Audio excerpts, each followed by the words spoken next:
Arya Croft thought her biggest problem that night was the hostile takeover threatening her billion-dollar tech empire.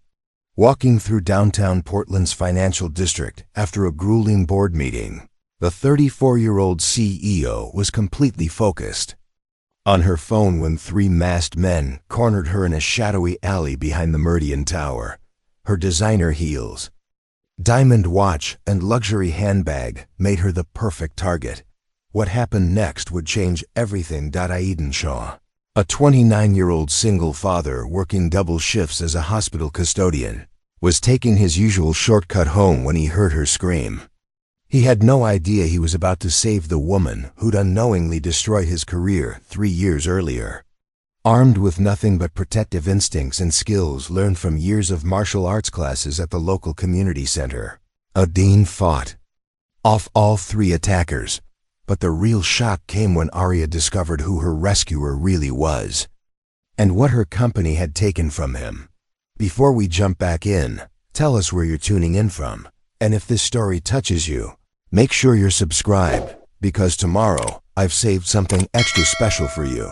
The rain-slicked streets of downtown Portland gleamed under the amber streetlights as Arya Croft stepped out of the Meridian Tower's lobby at 11:47 p.m.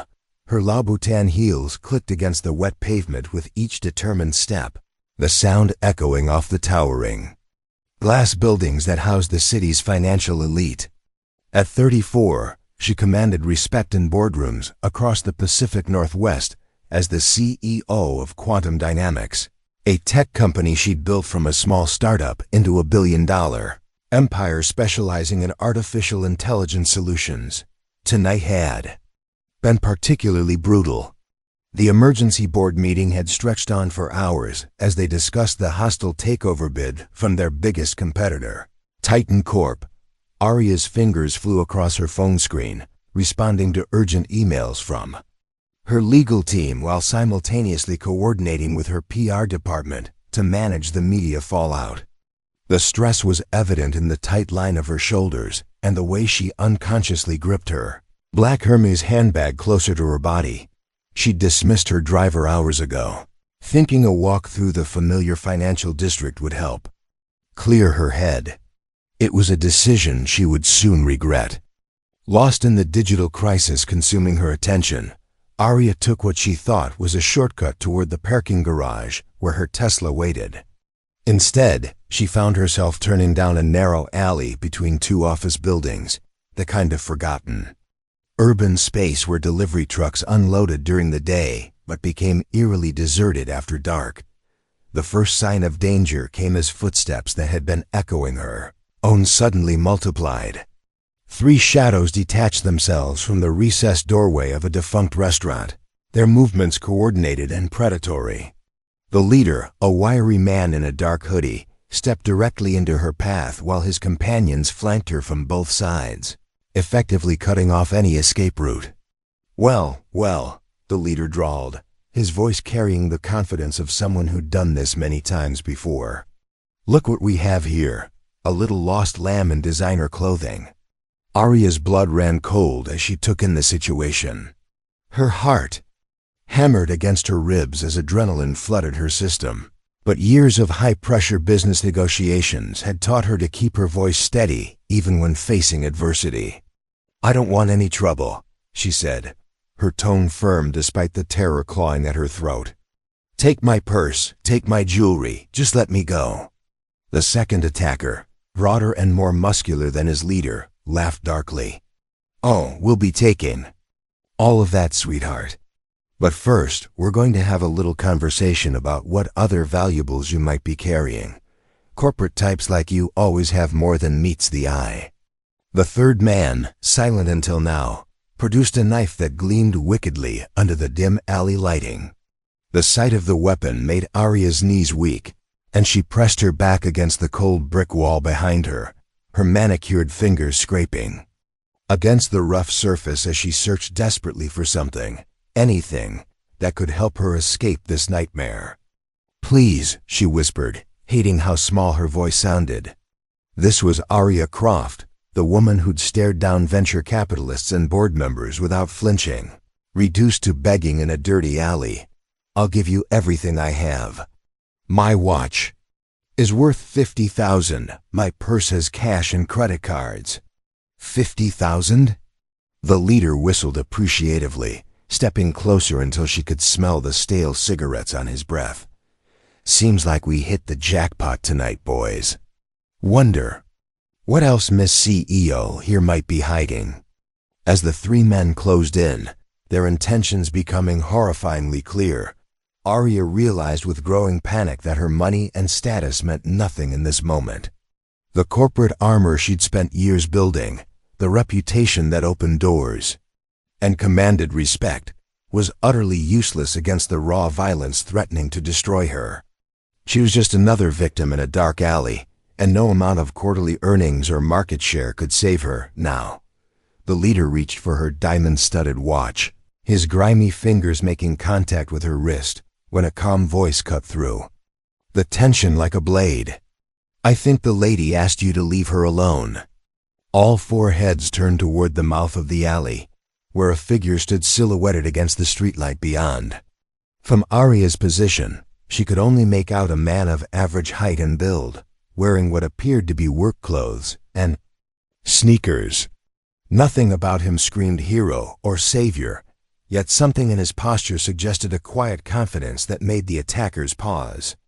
Walk away, buddy, the leader snarled, though Arya noticed his grip on her wrist had loosened slightly.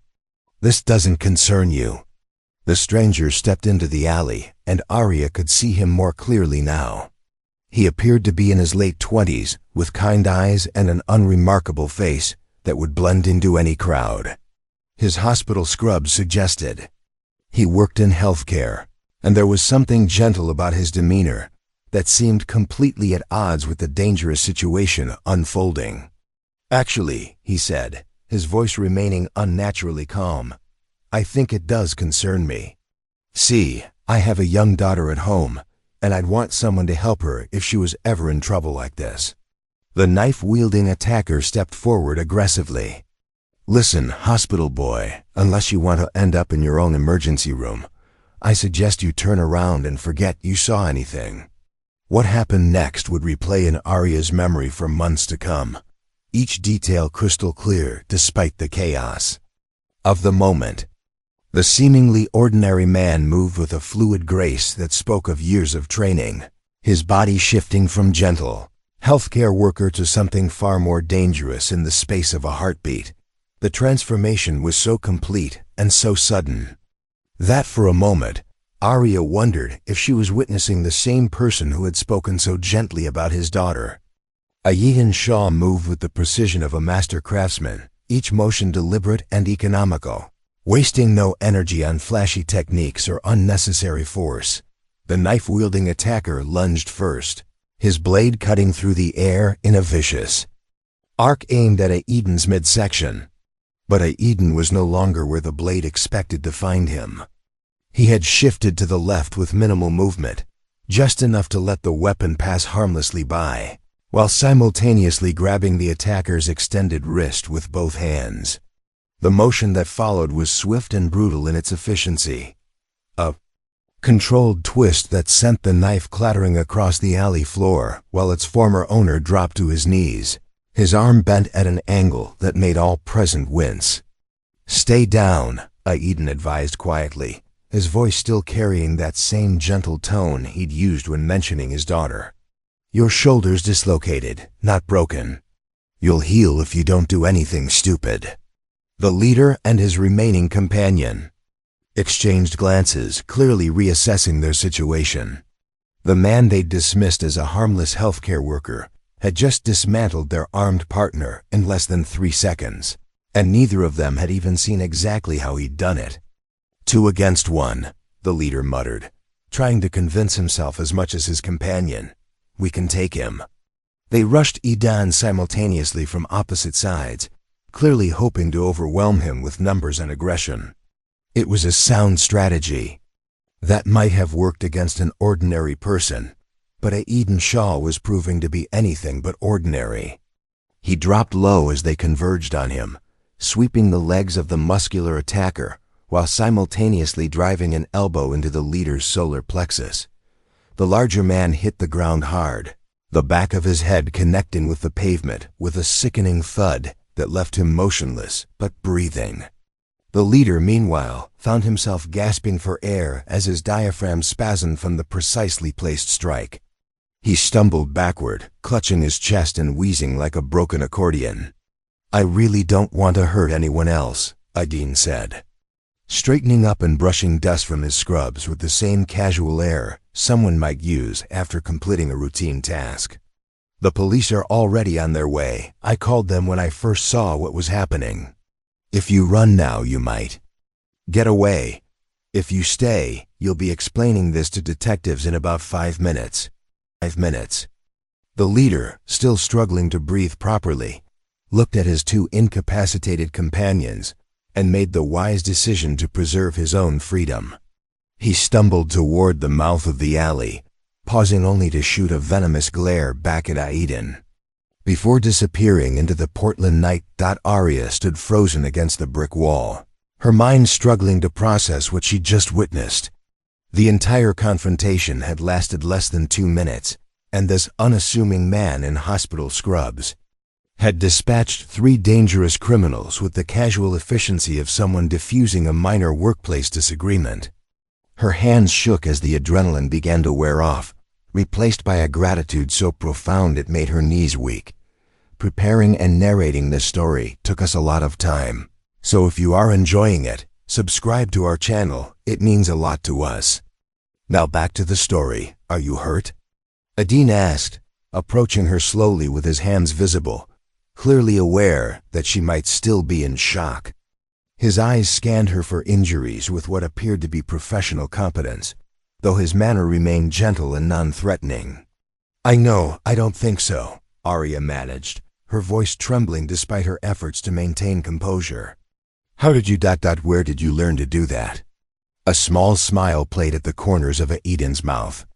"Community center martial arts classes," he said simply. "Started taking them after my daughter was born. Figured I should know how to protect her if I ever needed to." He gestured toward the 2 unconscious attackers. Muscle memory is a funny thing.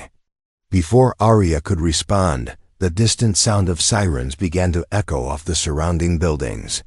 True to his word, Aidin had indeed called for help, though his own intervention had rendered police assistance somewhat unnecessary for anything beyond cleanup and arrests.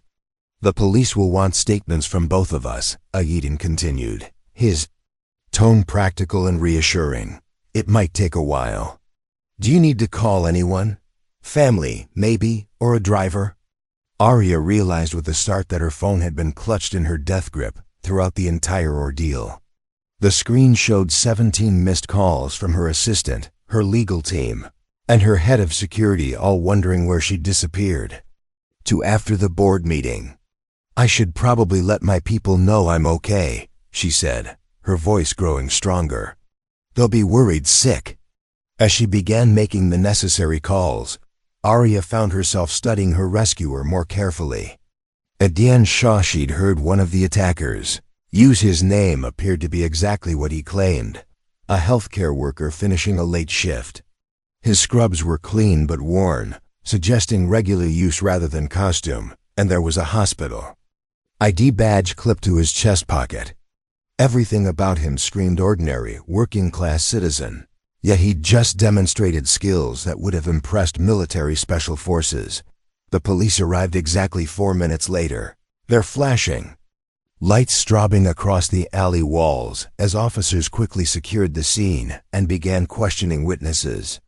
Aidin answered their questions with the same calm competence he'd shown during the fight, providing clear, concise details without embellishment or false modesty. He handed over the attacker's dropped knife to the evidence team and gave a statement that was both thorough and remarkably understated.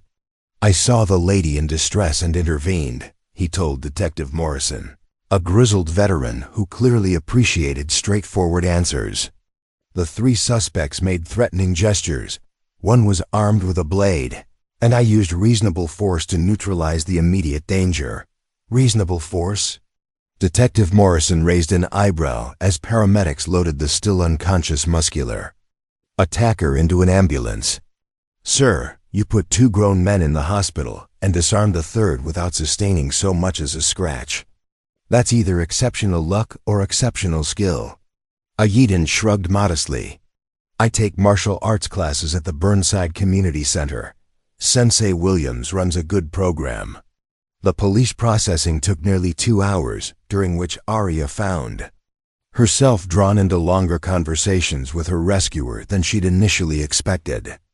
As they waited for the detectives to finish their paperwork, Ayeden proved to be surprisingly easy to talk to, possessing the kind of genuine interest in others that was rare in Arya's usual corporate circles.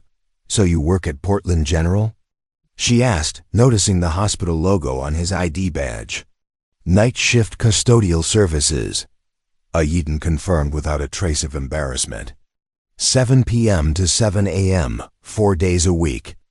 It's good honest work, and the schedule lets me be home when Lovely wakes up for school. Lovely? Arya couldn't hide her surprise at the unusual name. Ayeden's entire demeanor brightened at the mention of his daughter. Lovely Shaw, she's 8 years old, and absolutely convinced she's going to be the world's first astronaut veterinarian, marine biologist. He pulled out his phone and showed Arya a picture of a gap-toothed girl with wild curls and intelligent eyes, grinning at the camera while holding what appeared to be a science fair trophy. This was last month when she won first place for her project on ocean acidification. She's everything to me. The love in his voice was unmistakable, and Arya felt something twist in her chest at the pure, uncomplicated devotion she heard there. In her world, relationships were often strategic, calculated, or performed for public consumption. The authentic emotion Ayeden displayed when talking about his daughter was like encountering a foreign language she'd forgotten she once knew. Where is she now? Arya asked, glancing at her watch and realizing it was well past midnight. Spending the night at her best friend Everly's house, Ayeden explained. They have these elaborate sleepovers where they build blanket forts and plan imaginary space missions. Mrs. Hayes, Everly's mom, is a saint for putting up with their schemes. He paused, then added more quietly, it's been just the two of us since her mother passed away 3 years ago. Cancer. These sleepovers give me a chance to pick up extra shifts without worrying about leaving her alone. The simple statement hit Arya like a physical blow. Here was a man who'd risked his own safety to help a complete stranger, who worked night shifts as a custodian to support his daughter, who'd lost his wife to cancer and was raising a brilliant little girl on his own. The contrast between his quiet dignity and the petty corporate dramas that consumed her daily life was stark and unsettling. I'm so sorry for your loss, she said, meaning it more than she'd meant most condolences in her life. That must have been incredibly difficult. It was, Ayeden acknowledged simply. But Lovely needed me to keep moving forward, so that's what we did. Some days are harder than others, but we take care of each other. Detective Morrison approached them as Ayeden finished speaking, his notebook finally closed and his expression satisfied. We've got everything we need for now, he announced. Mr. Shaw, the DA's office will probably want to speak with you sometime next week, but you're free to go. And ma'am, he turned to Arya, your assistant has been calling the station every 10 minutes. You might want to touch base with your people. As they prepared to leave the alley, Arya realized she had no idea how to adequately thank someone who'd literally saved her life. In her business world, favors were currency, and debts were carefully tracked and repaid, but this situation felt entirely outside those parameters. Mr. Shaw, she began, then stopped herself. Ayeden, I don't know how to thank you for what you did tonight. If there's anything I can do, anything at all. No thanks necessary, Ayeden replied with a smile that made him look younger than his years. Like I told the officer, I have a daughter. I'd want someone to help her if she was ever in trouble. Still, Arya persisted, pulling a business card from her purse. Please, if you or Lovely ever need anything, don't hesitate to call. I mean that.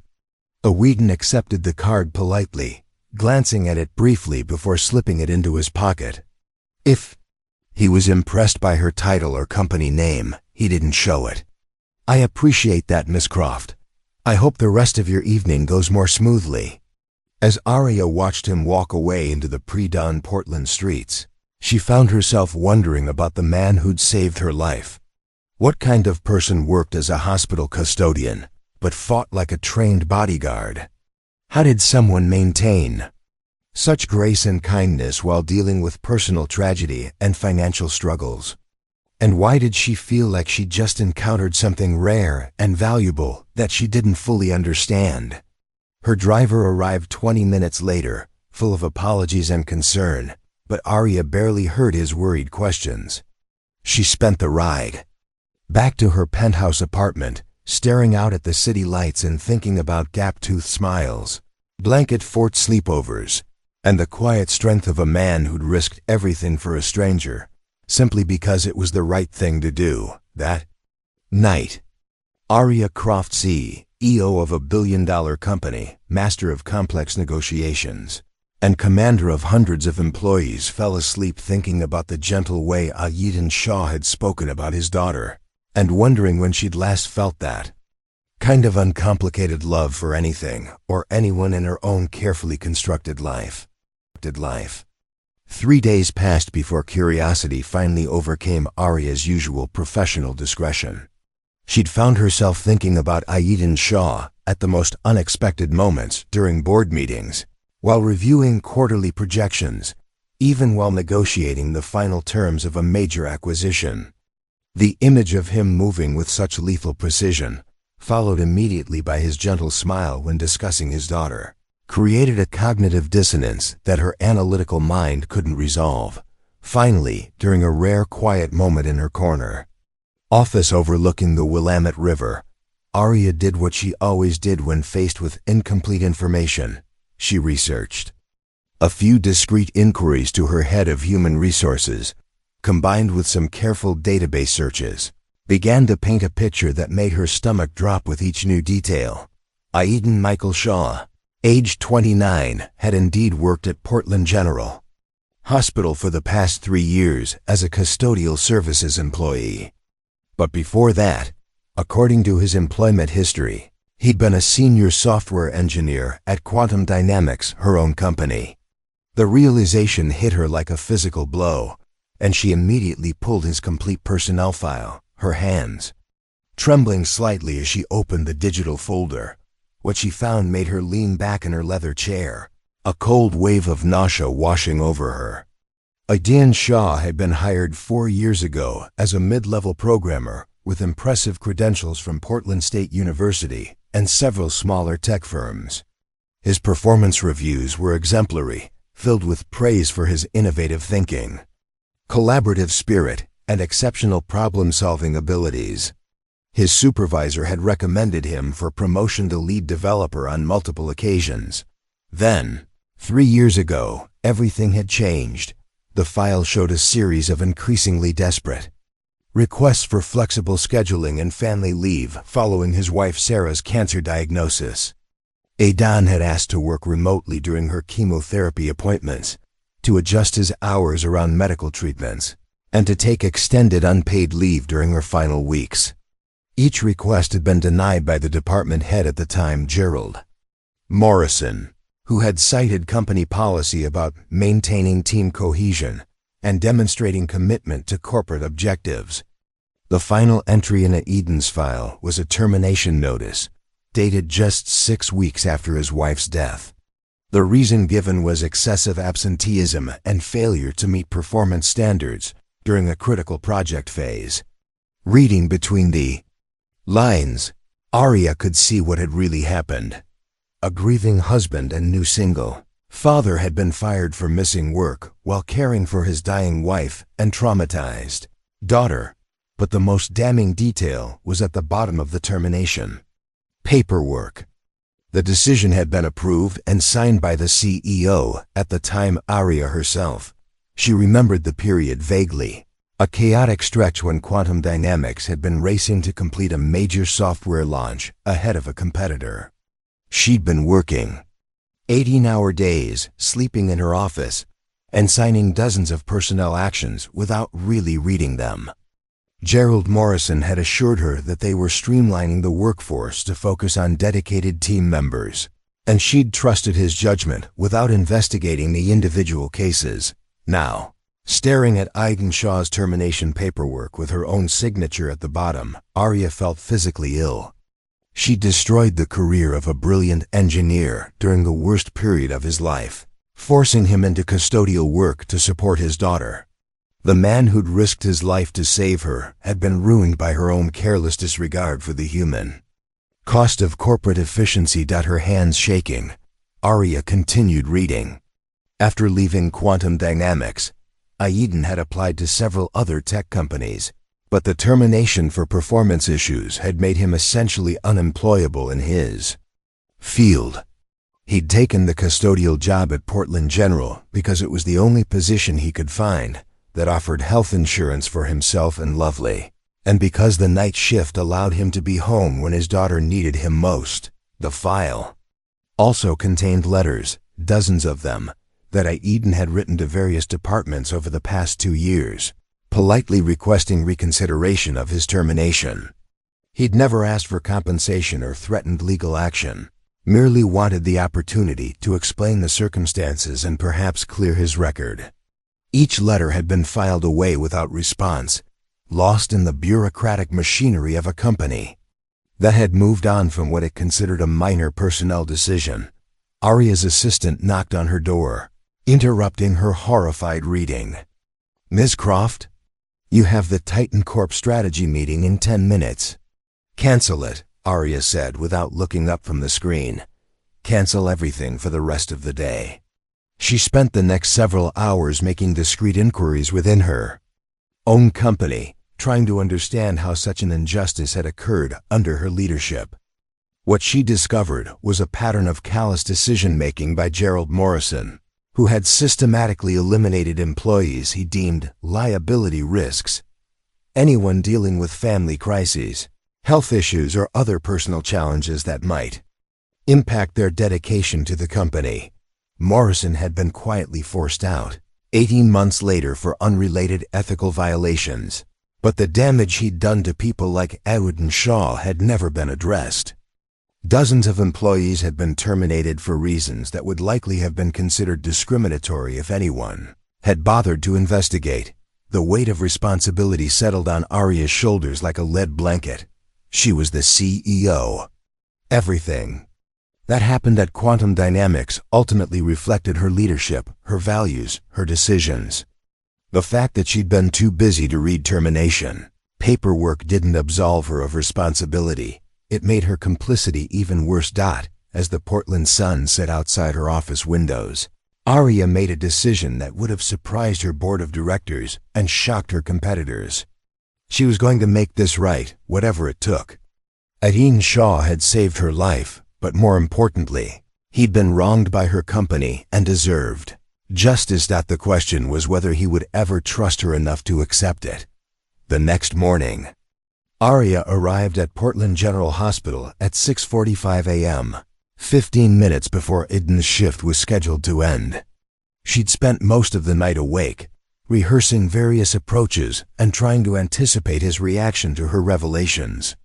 No scenario she'd imagined felt adequate for the magnitude of what she needed to say. She found him in the pediatric wing, methodically mopping floors with the same quiet competence he'd displayed while dismantling 3 attackers. He looked up as her heels clicked against the freshly cleaned linoleum, surprise and concern flickering across his features. "Ms. Croft, is everything all right? You look like you haven't slept." The genuine worry in his voice made Arya's chest tighten with guilt. Even after what her company had done to him, his first instinct was concern for her well-being. "I need to talk to you," she said, her carefully prepared speech dissolving in the face of his kindness, "about something important. Something I should have known 3 years ago." Etienne glanced around the empty corridor, then nodded toward a small break room. "My shift ends in a few minutes. We can talk in there."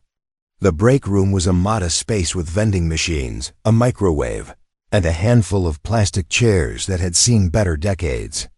Aiden poured 2 cups of coffee from a pot that looked like it had been brewing since the previous century, offering one to Arya with the same courtesy he might show an honored guest in his own home. "I looked you up," Arya began, then immediately regretted the bluntness of her approach. I researched your background. I found your employment file at Quantum Dynamics." She watched as understanding dawned in Aiden's eyes, followed quickly by something that might have been resignation. He sat down heavily in one of the plastic chairs, suddenly looking older than his 29 years. "So you know," he said simply. "I know that my company fired you 6 weeks after your wife died. I know that you were denied family leave to care for her during her final illness. I know that you've been working as a custodian for 3 years because we destroyed your reputation in the tech industry." Arya's voice cracked slightly on the last words. "And I know that I signed the termination paperwork without bothering to read it or understand what was really happening." Aiden stared into his coffee cup for a long moment before responding. "Gerald Morrison told me it was a business decision. Said the company needed people who could maintain focus during critical periods, and my situation made me unreliable." He looked up at Arya, and she was surprised to see no anger in his expression, only a kind of weary sadness. "I tried to explain that Sarah was dying, that Lovely needed me, but he said personal problems couldn't be allowed to impact corporate objectives." "It was wrong," Arya said fiercely. "It was cruel and illegal and completely contrary to everything I thought this company stood for. Gerald Morrison was a monster, and I was too busy and too careless to stop him." "You didn't know," Aiden replied, though there was no absolution in his tone. "CEOs can't micromanage every personnel decision. That's not an excuse. I should have known. It was my responsibility to know." Arya leaned forward in her chair, needing him to understand the depth of her remorse. "Aiden, I want to make this right. I want to offer you your job back with full back pay, cleared record, promotion to the position you should have had years ago. I want to give you stock options, a signing bonus, whatever it takes to undo the damage we did." She expected relief, maybe gratitude, certainly some sign that her offer meant something to him. Instead, Aiden smiled sadly and shook his head. "That's very generous, Miss Croft, but I can't accept it. Why not?" Arya felt panic rising in her chest. She'd prepared for anger, for demands, for negotiation, but not for outright refusal. "The money? The position? We can discuss terms." "It's not about terms." Aiden stood up and walked to the small window overlooking the hospital parking lot. "Do you know what I do here besides clean floors? I volunteer in the Family Support Center, helping other single parents navigate the system when their kids are sick. I teach basic computer literacy classes for people who can't afford traditional education. I'm part of a grief counseling group for widowed parents." He turned back to face her, and Arya saw something in his expression she hadn't expected. Peace. 3 years ago, you ruined my career and forced me into a job I never would have chosen. It was the worst thing that could have happened to me professionally. He paused, considering his words carefully. It was also the best thing that could have happened to me as a person and as a father. Arya stared at him, struggling to understand. "You're working night shifts as a custodian. You're struggling financially. How could that possibly be better than a career in tech?" "Because when I was a software engineer, I was working 60-hour weeks and missing Lovely's bedtime stories. I was stressed about deadlines and focused on climbing the corporate ladder, and I barely knew my own daughter." Aiden's voice grew stronger as he continued. "Now I'm home when she wakes up. I help with her homework every day. I volunteer at her school, attend every science fair, know all her friends and their parents. I'm present in her life in a way I never was before." He gestured around the modest break room. This job doesn't pay much, but it gives me something more valuable than money, time with my daughter and the opportunity to help people who really need it. I wouldn't trade that for all the stock options in Silicon Valley." Arya felt her carefully constructed plan crumbling. She'd expected to waltz in like a corporate fairy godmother, waving the magic wand of money and position to solve everything. Instead, she was discovering that Aiden Shaw had built a life of meaning and purpose from the ashes of what she'd thought was professional ruin. "But you could have both," she insisted. "We could arrange flexible hours, work-from-home options, whatever you need to maintain your priorities. Could we?" Avidan's expression grew skeptical. "When Gerald Morrison denied my requests for family leave, he said he was following company policy about maintaining commitment to corporate objectives.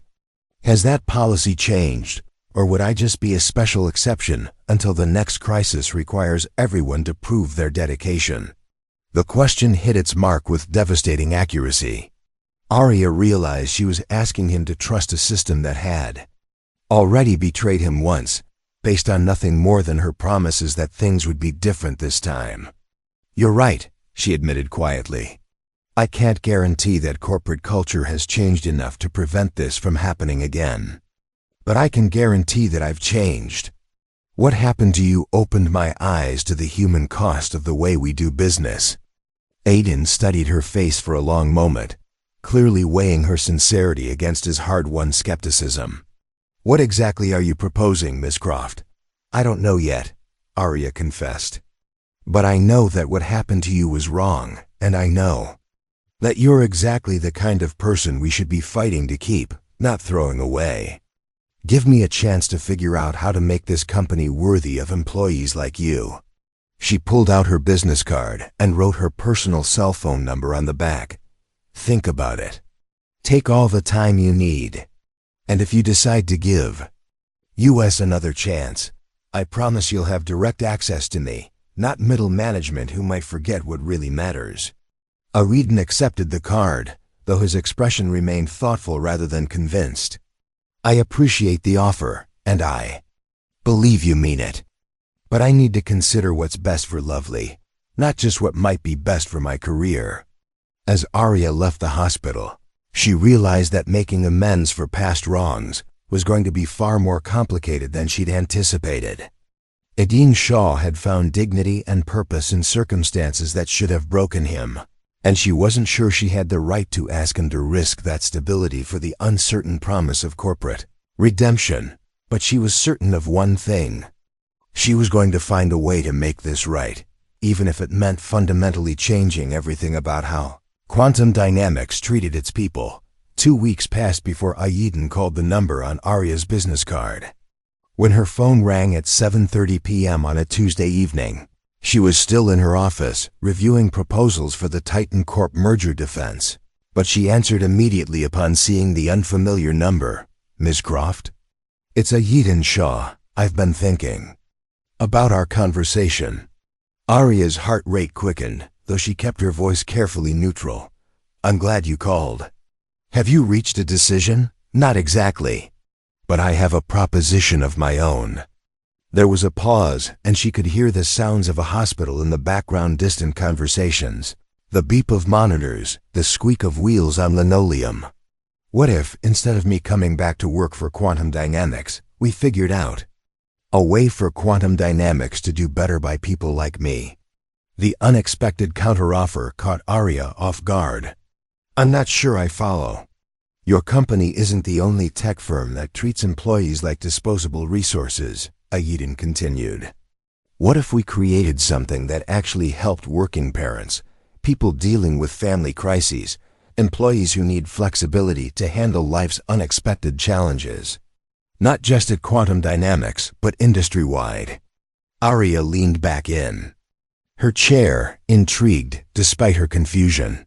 "What exactly are you proposing?" "A consulting partnership.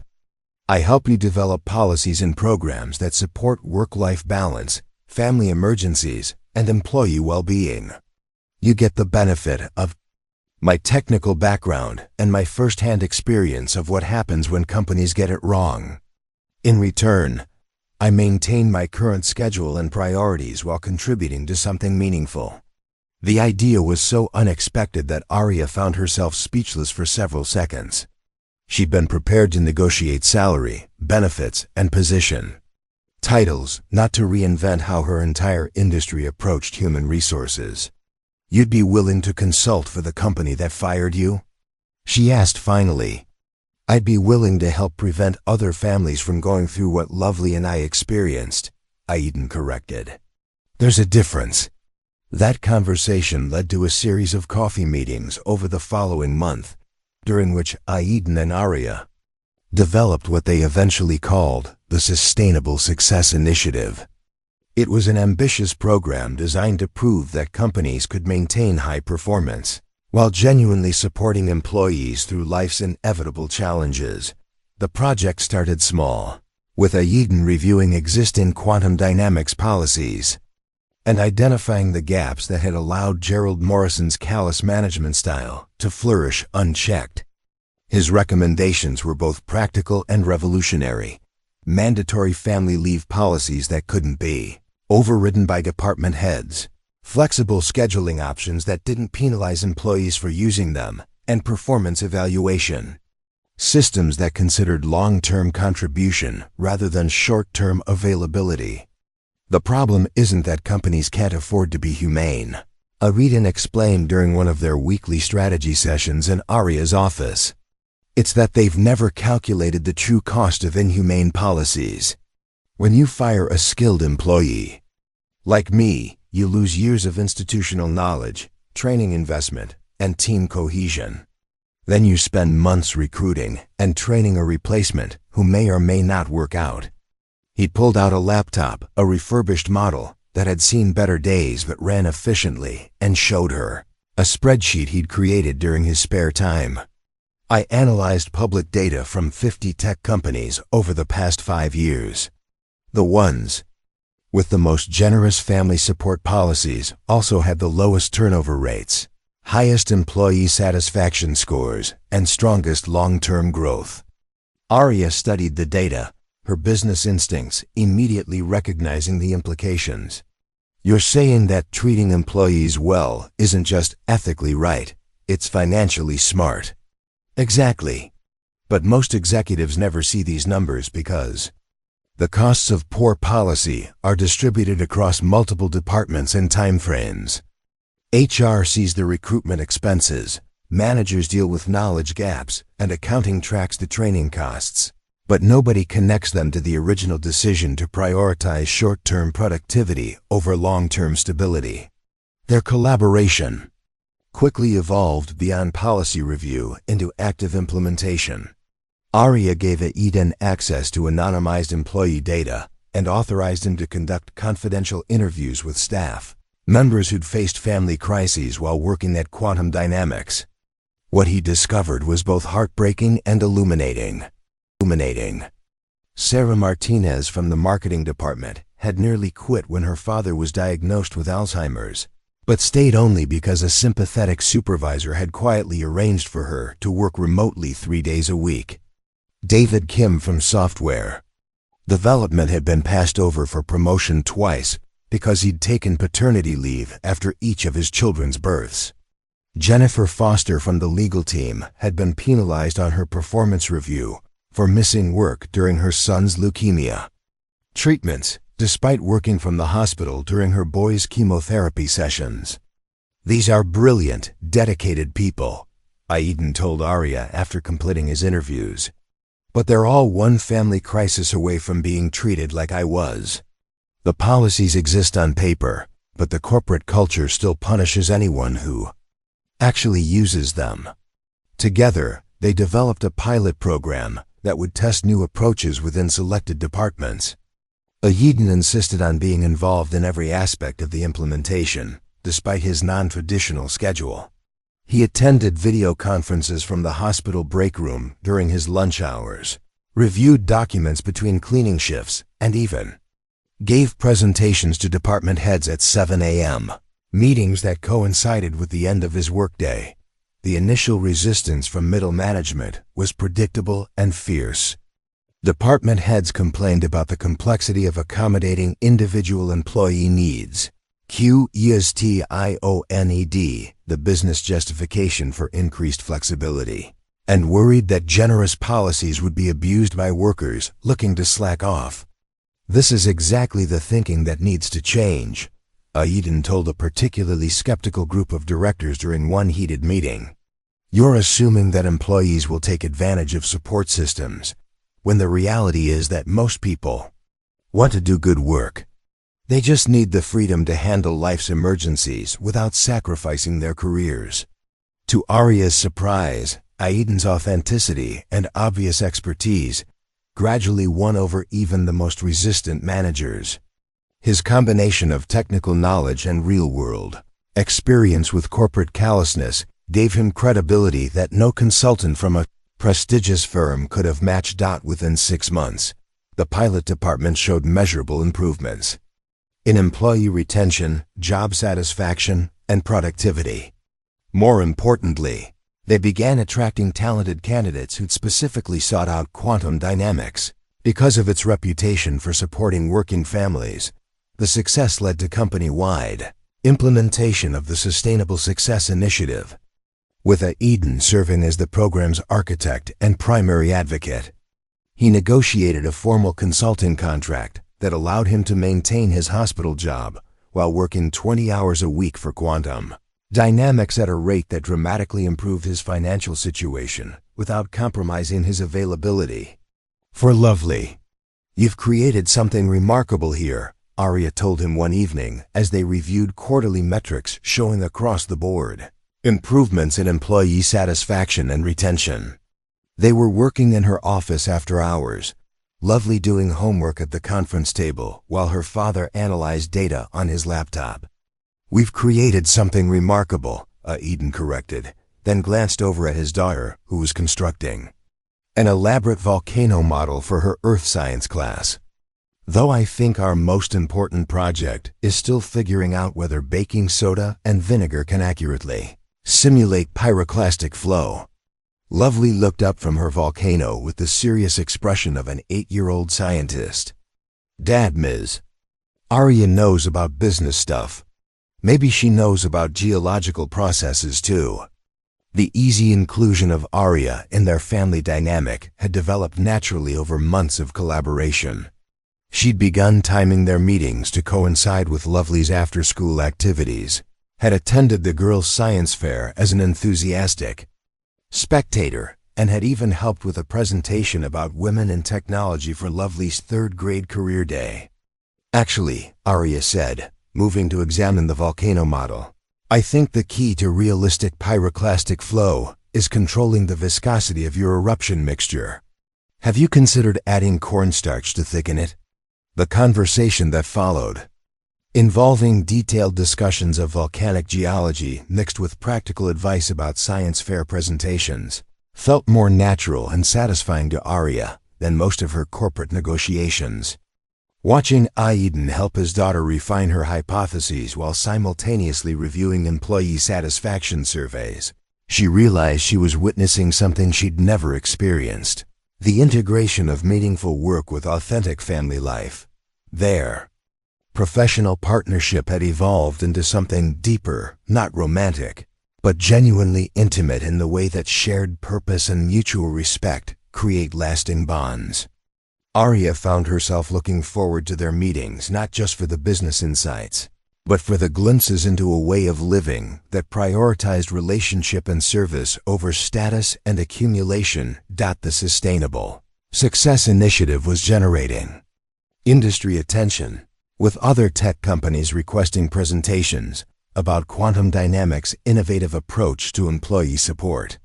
Aiden had been invited to speak at 3 conferences, written articles for 2 professional journals, and been profiled in a feature story about corporate responsibility in the Pacific Northwest Business Review. You've become something of a celebrity, Arya observed, showing him the latest article featuring his photograph and quotes about the importance of workplace humanity. Weird, isn't it? Aiden replied with his characteristic modesty. 3 years ago, I was unemployable, and now people want to hear my opinions about corporate culture. 3 years ago, you were already the person you are now, Arya corrected. The only thing that's changed is that people are finally paying attention. The call came at 2:30 a.m. on a Thursday in late October, jarring Arya from the deep sleep she'd finally learned to achieve since reducing her caffeine intake and implementing some of Eden's suggestions about work-life balance. Her phone showed Eden's number, and she answered immediately, knowing he would never call at that hour unless something was seriously wrong. "Arya, I'm sorry to wake you, but I need help." His voice was tight with controlled panic, and she could hear the sounds of a busy emergency room in the background. "Lovely's in the hospital. She collapsed at school during recess, and they can't figure out what's wrong." Arya was already reaching for clothes before he finished speaking. "Which hospital?" "I'll be there in 20 minutes. Portland General. Pediatric emergency. But you don't need to come, His voice cracked slightly. "I need someone to know where I am. In case something happens. Again, listen to me. I'm already getting dressed. Don't argue with me about this." She made the drive to the hospital in 15 minutes, her high-performance car weaving through the early morning traffic with practiced efficiency. She found Eden in the pediatric waiting area, still wearing his hospital custodial uniform from his shift, his hands clasped tightly in his lap as he stared at the floor. "Any news?" she asked, settling into the uncomfortable plastic chair beside him. "They're running tests. Blood work, CT scan, trying to rule out." He swallowed hard, unable to finish the sentence. "She was fine yesterday. Excited about the Halloween party at school, working on her costume, talking about her volcano project. Then the school nurse called and said she'd fainted during kickball and couldn't wake up properly." Arya had never seen Eden truly vulnerable before. Even during the alley attack, he'd maintained an air of controlled competence. Now faced with his daughter's unexplained medical crisis, he looked like what he was, a terrified single father, confronting his worst nightmare. "Has she been sick recently? Any symptoms you might have missed?" Arya asked, her business-trained mind automatically seeking information and solutions. "That's just it. She's been perfectly healthy. A little tired maybe, but she's been staying up late working on school projects. I thought it was just excitement about Halloween and all her activities." He looked up at Arya with haunted eyes. "What if I missed something important? What if I was so focused on work and trying to balance everything that I didn't notice she was really sick?" "Stop." Arya's voice was firm but gentle. "You're the most attentive father I've ever seen. If there were symptoms to notice, you would have caught them. Sometimes medical emergencies just happen, and it's nobody's fault." Before Eden could respond, a doctor in green scrubs approached them, her expression professionally neutral in the way that medical professionals learn to maintain regardless of the news they're delivering. "Mr. Shaw? I'm Dr. Patterson. I've been overseeing Lovely's case."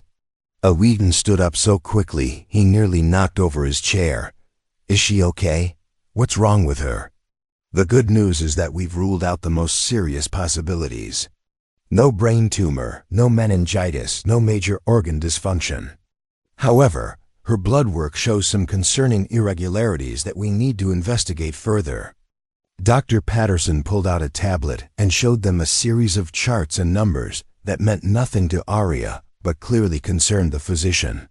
"Her white blood cell count is elevated in an unusual pattern, and there are some other markers that suggest an autoimmune response. We need to keep her for observation and run additional tests to determine exactly what we're dealing with." "Autoimmune?" Eden's voice was barely above a whisper. Like what Sarah had. The doctor's expression softened with understanding. "Mr. Shaw, I see from Lovely's file that her mother passed away from cancer. What we're seeing in Lovely's blood work is completely different from any form of malignancy.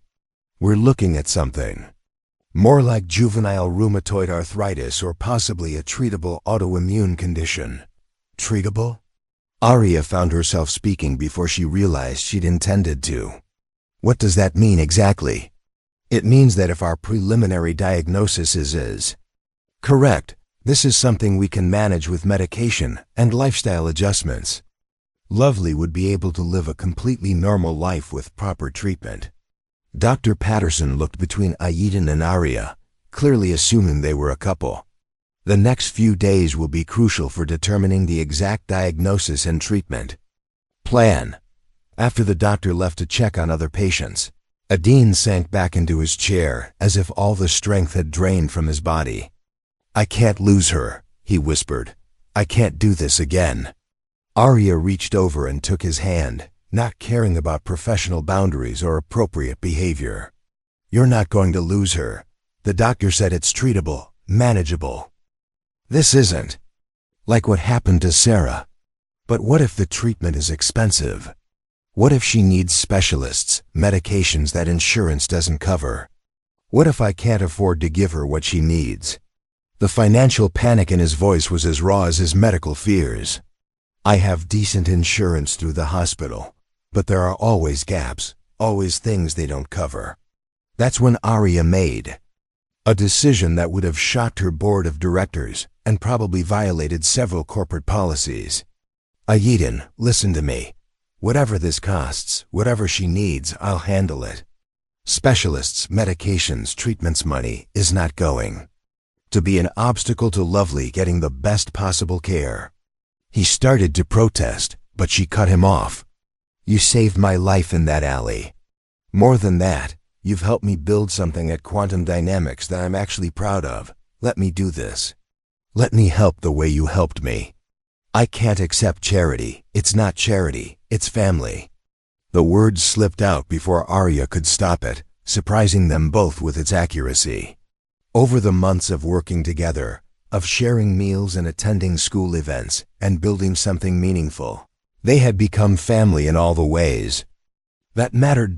They spent the next 3 days essentially living at the hospital, taking turns sitting with Lovely while she underwent various tests and procedures. Arya canceled all her meetings, delegated critical decisions to her executive team, and discovered that the world didn't end when she prioritized personal relationships over corporate obligations. She watched Aiden read Harry Potter aloud to his daughter during the long hours between medical procedures, his voice steady and comforting even when Arya could see the fear in his eyes. She witnessed Lovely's incredible resilience as she charmed nurses, asked detailed questions about her medical tests, and declared that having an autoimmune condition would make her like a superhero with a secret origin story. "Will this make me different from other kids?"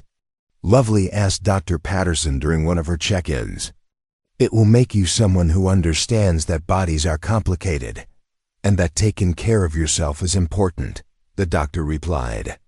"Some of the most interesting adults I know are people who learned early that they needed to pay attention to their health." "Cool," Lovely said with the matter-of-fact acceptance that 8-year-olds sometimes display toward life-changing news. "Can I still be an astronaut, veterinarian, marine biologist?" "Absolutely. You'll just need to take some medicine and see me regularly to make sure everything stays balanced." On Friday evening, as they prepared to take Lovely home with a treatment plan and a collection of new medications, Aiden finally allowed himself to believe that his daughter would be okay. The final diagnosis was juvenile idiopathic arthritis, a manageable condition that would require ongoing medical attention, but wouldn't prevent Lovely from living a full, active life. "Thank you," he told Arya as they waited for the discharge. "Paperwork. Not just for the medical bills, but for being here, for staying. I don't think I could have gotten through this alone." "You'll never have to find out," Arya replied, meaning it more than she'd meant anything in her professional life. "We're family now, whether you like it or not." Looking at Lovely, who was using her tablet to research famous people with autoimmune conditions and seemed genuinely excited about joining what she called the Special Immune System Club, Arya realized that the scared, lonely executive who'd been mugged in that alley 6 months ago had found something she hadn't even known. She was missing a purpose beyond profit and people who mattered more than market share. The first sign of trouble came on a Monday morning in early December, when Arya arrived at her office to find an emergency meeting request from the board of directors scheduled for that afternoon. The subject line was ominously vague: discussion of recent corporate decisions and strategic direction. Arya's assistant, Patricia, looked unusually tense as she delivered the morning briefing. The meeting was called by Harrison Webb himself, she said, referring to Quantum Dynamics' chairman of the board. His office requested all documentation related to the Sustainable Success Initiative, your consulting contracts, and what they're calling non-standard employment arrangements. Cold dread settled in Arya's stomach. Harrison Webb was old-school corporate culture personified, the kind of executive who measured commitment by hours spent in the office and viewed work-life balance as code for laziness. He'd been quietly opposed to many of Arya's progressive policies but had stayed silent as long as the company's financial performance remained strong. Did they say why now? Arya asked, reviewing her calendar and trying to determine what might have triggered this sudden scrutiny. There's been some chatter in the business press, Patricia admitted reluctantly. A few articles questioning whether Quantum Dynamics has become too focused on employee satisfaction at the expense of shareholder value. Someone's been feeding information to reporters about the consulting fees we're paying Aiden Shaw and the cost of implementing family-friendly policies.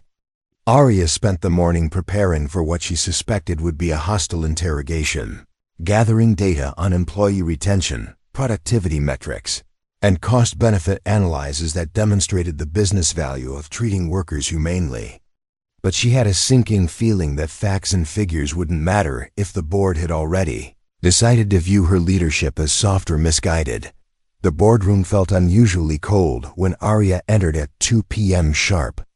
8 of the company's 9 directors were present, their expressions ranging from concerned to openly disapproving. Harrison Webb, a silver-haired man in his 60s who still wore 3-piece suits and gold pocket watches, sat at the head of the table with the air of someone preparing to deliver an unpleasant verdict. Arya, thank you for joining us, Webb began with false courtesy.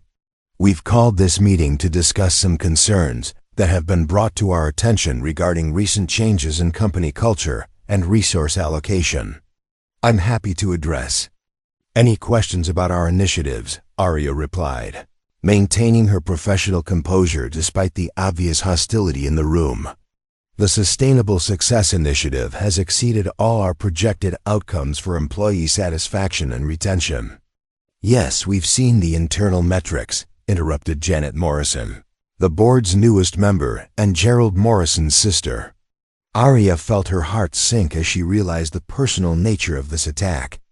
But we've also seen the external coverage, questioning whether Quantum Dynamics has lost focus on its core mission of maximizing shareholder value. Webb pulled out a folder thick with printed articles and financial statements. Over the past 6 months, you've implemented costly new policies, hired consultants with questionable credentials, and diverted company resources toward what some are calling social engineering rather than business development. Our employee turnover is down 30%. Our productivity metrics are up across all departments, and we're attracting top talent specifically because of our reputation for workplace humanity, Arya countered, but she could see that the numbers didn't matter to this audience. We're also spending significant resources on family leave policies, flexible scheduling accommodations, and consulting fees for a man whose primary qualification appears to be his personal relationship with you, Janet Morrison added with barely concealed venom. The personal attack on Aiden made Arya's hands clench under the table, but she forced herself to respond professionally. Aiden Shaw's qualifications include a computer science degree, 4 years of senior-level experience at this company, and demonstrated expertise in organizational psychology and employee relations.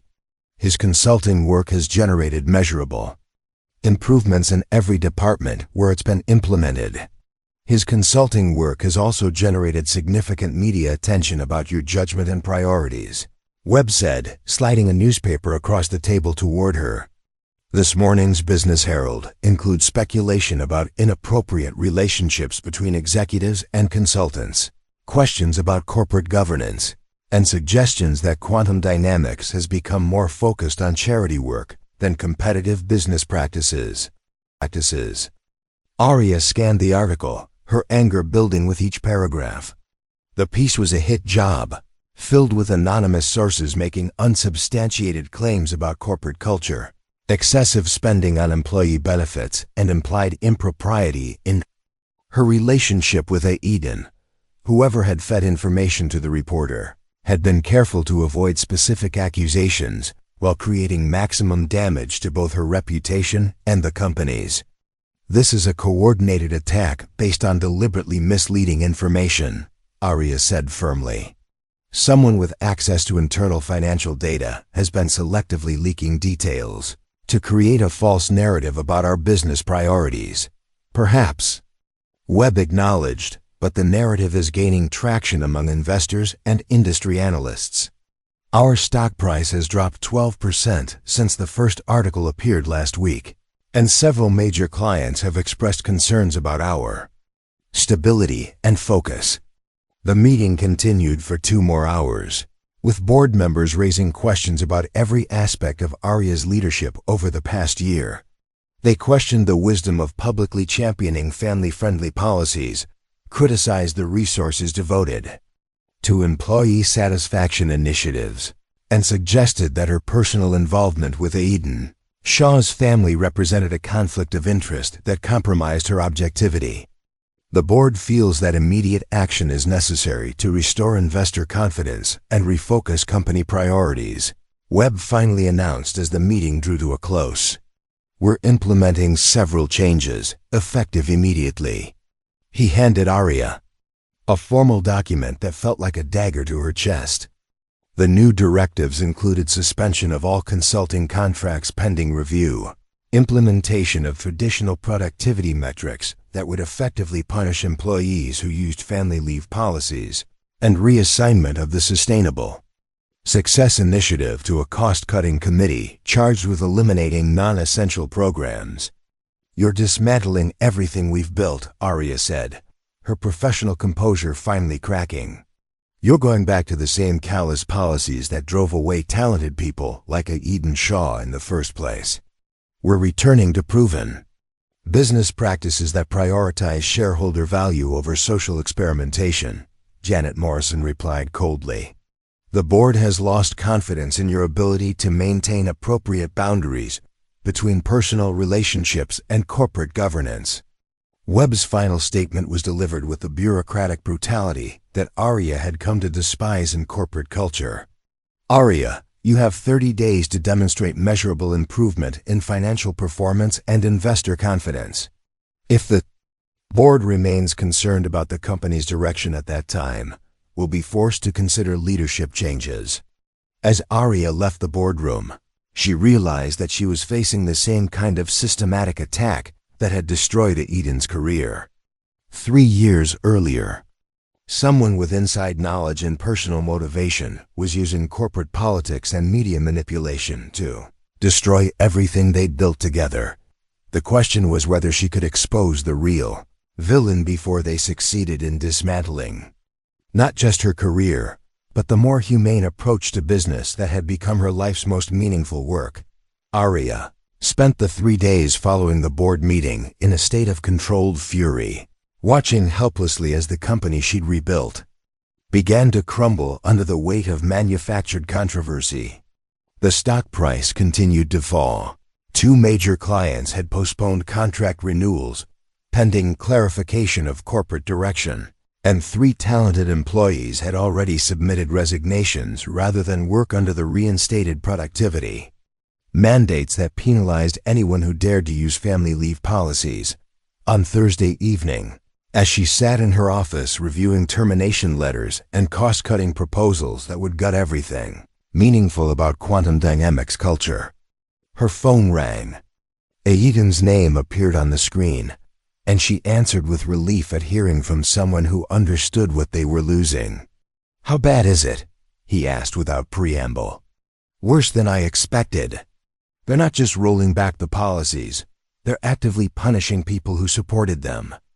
Sarah Martinez was written up for excessive personal time because she'd been working remotely 3 days a week to care for her father. David Kim was denied his promotion because of his demonstrated lack of commitment during his paternity leave. Aria's voice cracked with exhaustion and frustration. "It's like watching Gerald Morrison's ghost come back to destroy everyone we tried to help." "That's an interesting way to put it," Aiden said thoughtfully. "Tell me something. Who exactly called for this board meeting? Who provided the documentation they used to build their case against you?" Aria paused, thinking back to the hostile interrogation she'd endured.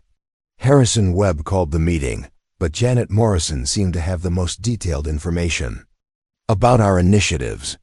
She knew about consulting fees, specific policy costs, even internal metrics that should have been confidential. Janet Morrison, Gerald Morrison's sister. The connection hit Aria like a physical blow. "Oh my God, I'd noticed the same last name, but I thought it was coincidence. There are plenty of Morrisons in Portland." "Not a coincidence," Aiden said grimly. "I've been doing some research since you told me about the board meeting. Janet Morrison was appointed to the Quantum Dynamics Board 18 months ago, 6 months after Gerald was forced out for ethical violations. She's got an MBA from Wharton and a history of consulting for companies that specialize in what they call organizational efficiency, which usually means cutting costs by eliminating employee benefits." Aria felt pieces of a puzzle beginning to fall into place in her mind. She's been planning this the whole time she's been on the board. She's been waiting for an opportunity to discredit me and reverse the changes we made.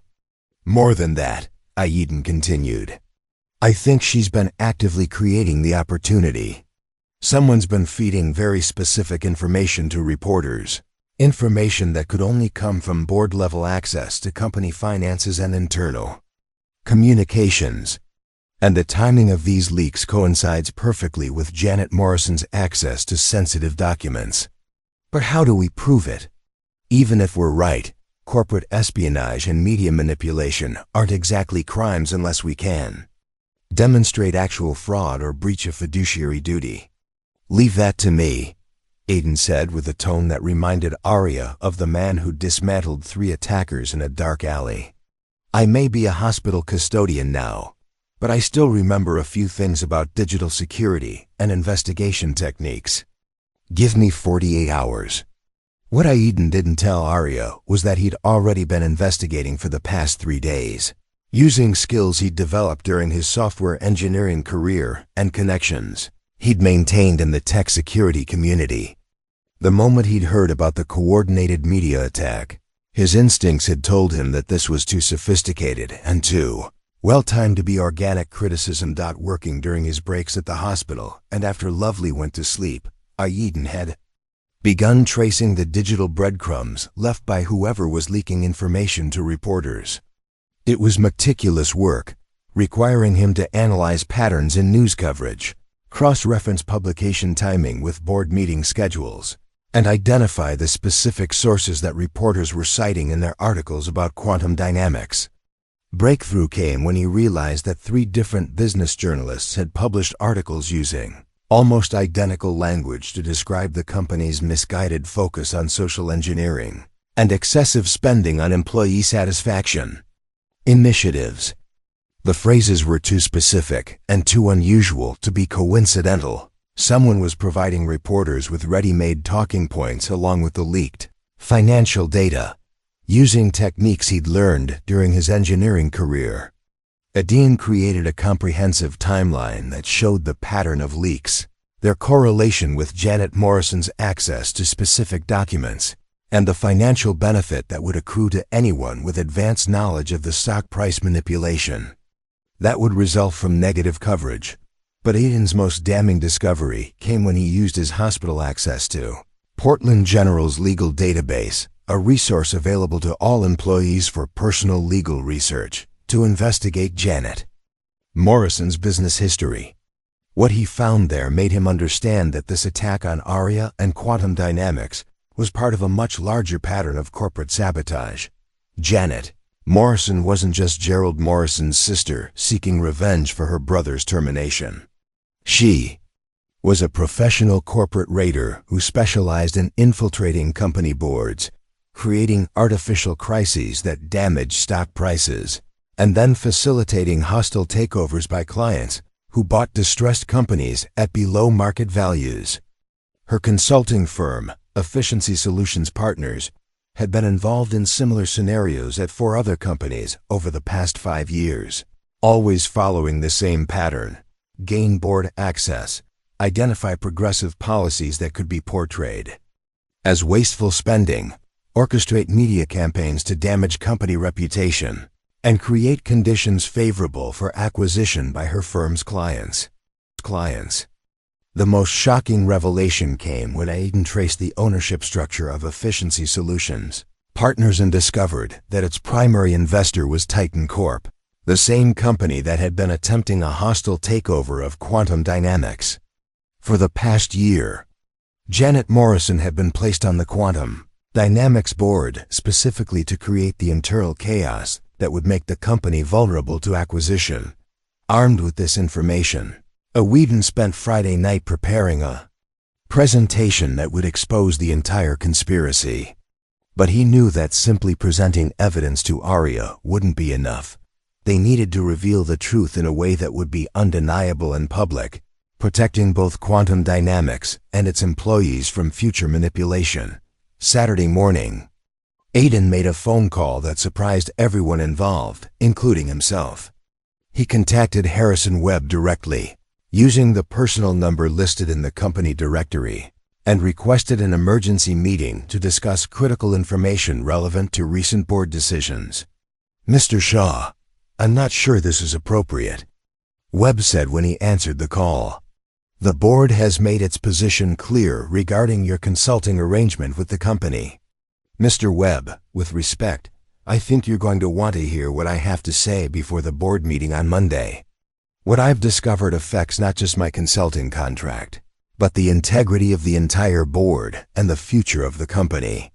Something in Aiden's tone must have convinced the board chairman, because he agreed to meet at his home in West Hills that afternoon, with the understanding that the conversation would be strictly off the record unless Aiden could provide compelling evidence of wrongdoing. Harrison Webb's house was exactly what Aria would have expected from a traditional corporate executive: imposing, tastefully decorated, and designed to intimidate visitors with displays of wealth and status.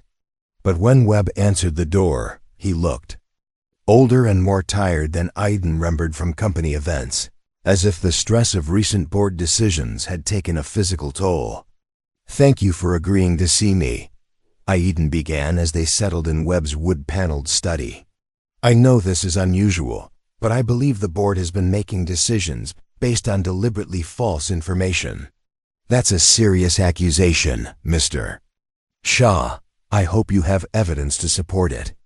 Aiden opened his laptop and began walking Webb through the timeline he'd constructed, showing the pattern of leaks, the coordination between media coverage and board meetings, and the financial connections between Janet Morrison's consulting firm and Titan Corp. As the presentation continued, Webb's expression shifted from skepticism to concern to outright alarm. "You're suggesting that Janet Morrison has been conducting corporate espionage on behalf of a competitor?" Webb asked when Aiden finished his presentation. "I'm suggesting that Janet Morrison has been systematically manipulating the board to create conditions favorable for a hostile takeover by Titan Corp., the primary investor in her consulting firm," Aiden corrected. "The attack on Aria's leadership and the Sustainable Success Initiative was never about business performance or corporate governance. It was about weakening Quantum Dynamics enough to make it an attractive acquisition target." Webb studied the documents Aiden had provided, his business experience allowing him to quickly grasp the implications of the evidence. "If this is accurate, Then Janet Morrison has violated her fiduciary duty to the company and potentially committed securities fraud by trading on insider information. It gets worse, Eden continued, pulling up additional financial records.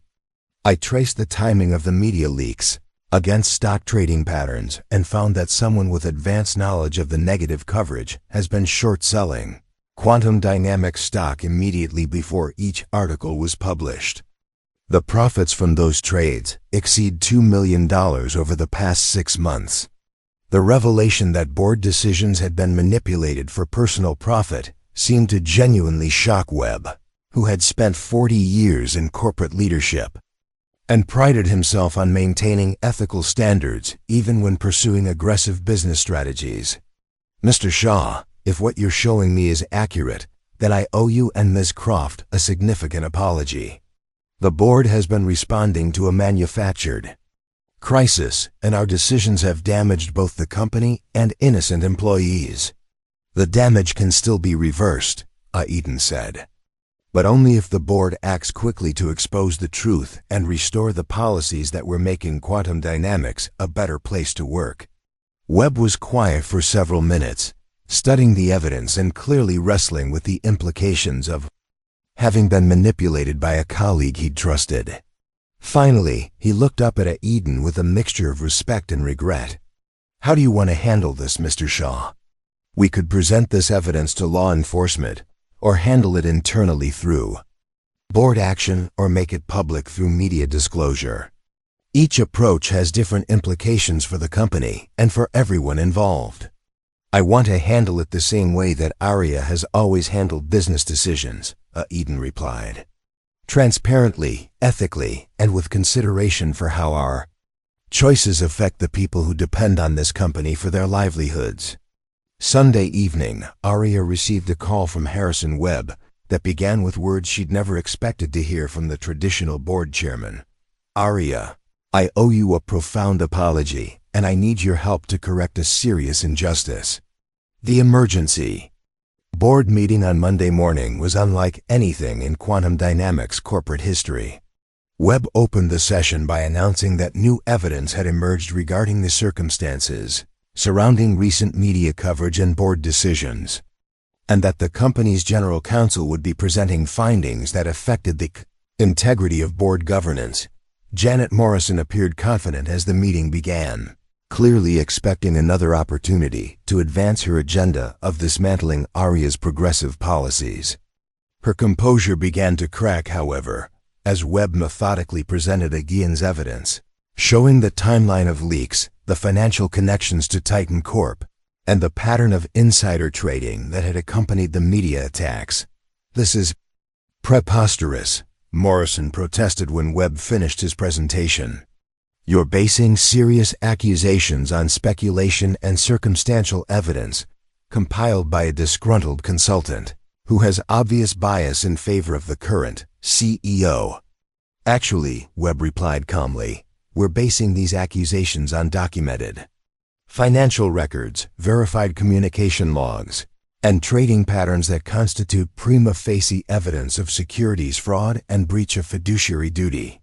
The company's general counsel, who had been working through the weekend to verify Eden's findings, presented additional evidence that removed any doubt about Morrison's guilt. Email records showed direct communication between Morrison and Titan Corp executives about acquisition strategies.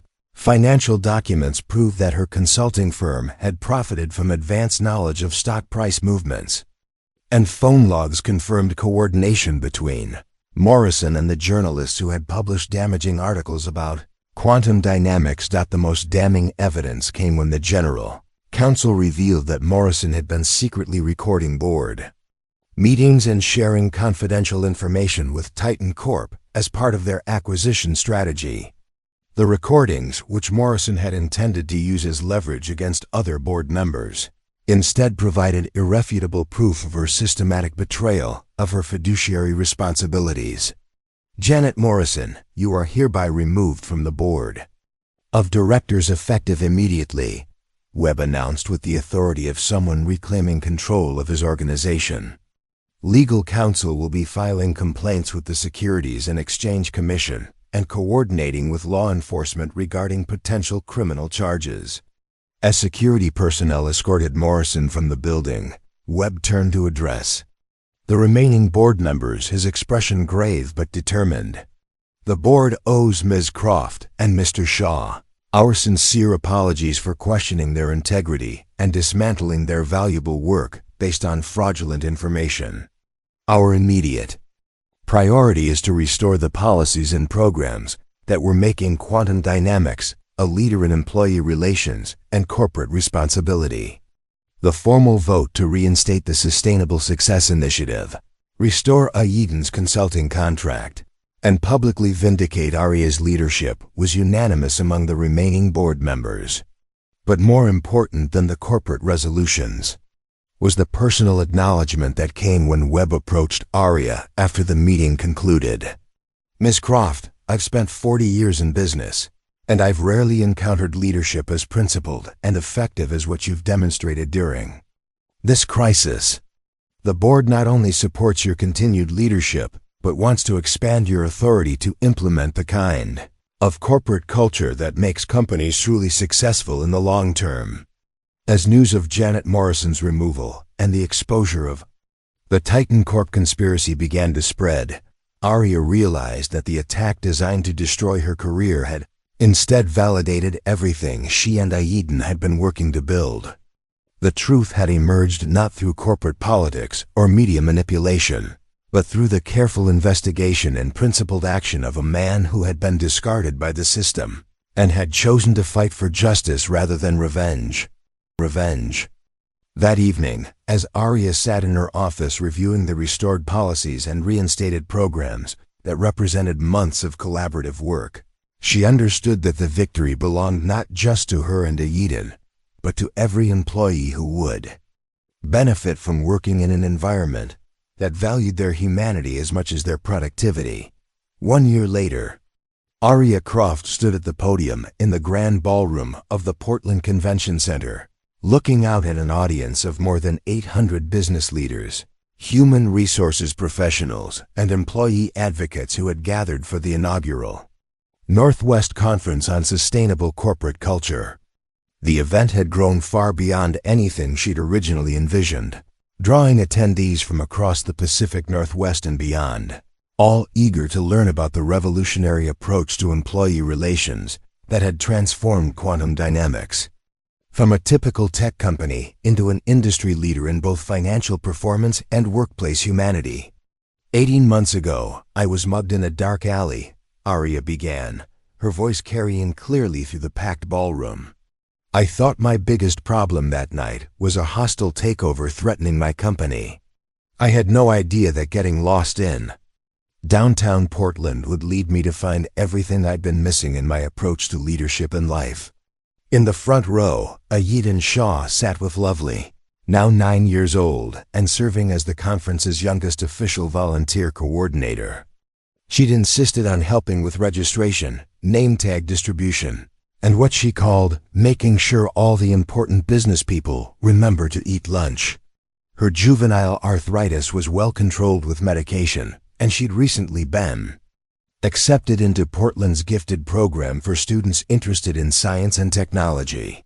The man who saved my life that night, Aria continued, taught me that the most powerful business strategy isn't about maximizing short-term profits or eliminating costs by treating employees as disposable resources.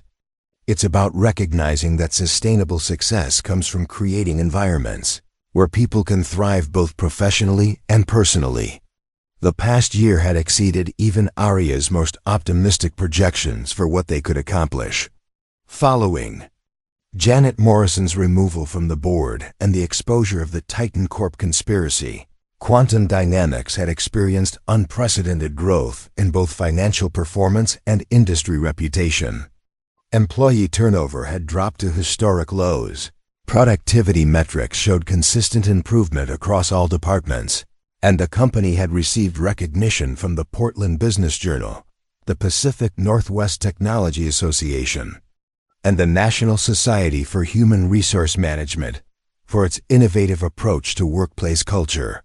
More importantly, the success had attracted attention from other companies seeking to implement similar programs. Aiden's consulting practice had expanded beyond quantum dynamics to include 12 other organizations, ranging from small startups to established corporations, all eager to learn how treating employees with dignity and flexibility could enhance, rather than hinder business performance. The Sustainable Success Initiative wasn't revolutionary because it introduced new concepts, Aria explained to the attentive audience. It was revolutionary because it proved that companies could maintain competitive advantage while genuinely supporting their employees through life's inevitable challenges. We discovered that the choice between financial success and humane treatment of workers was a false dilemma created by short-sighted thinking and outdated management philosophy. Sarah Martinez, who had been promoted to Director of Marketing 6 months earlier, sat in the third row taking notes for an article she was writing about transformational leadership for the Harvard Business Review. Her father's Alzheimer's had progressed, but the flexible work arrangements at Quantum Dynamics allowed her to balance her caregiving responsibilities with her professional growth in ways that previous employers had never permitted. David Kim, now the company's chief technology officer, had become one of the most vocal advocates for family-friendly policies in the tech industry.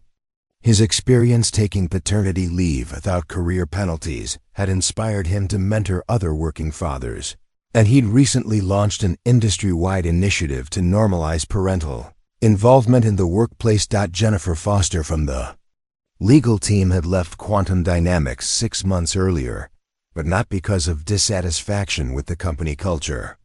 Instead, she'd been recruited by the city of Portland to help implement family-friendly policies in municipal government, carrying the lessons she'd learned about balancing professional responsibility with personal needs into public service. The data speaks for itself, Aria said, advancing to a slide showing comparative performance metrics. Companies that implement comprehensive family support policies see average employee retention rates of 92%. Compared to industry averages of 67%. They report productivity increases of 28% and customer satisfaction improvements of 35%. Most importantly, they achieve these results while reducing overall labor costs through decreased turnover, lower recruitment expenses, and reduced training overhead. Harrison Webb, who had become one of the strongest supporters of the new corporate culture, nodded approvingly from his seat at the VIP table.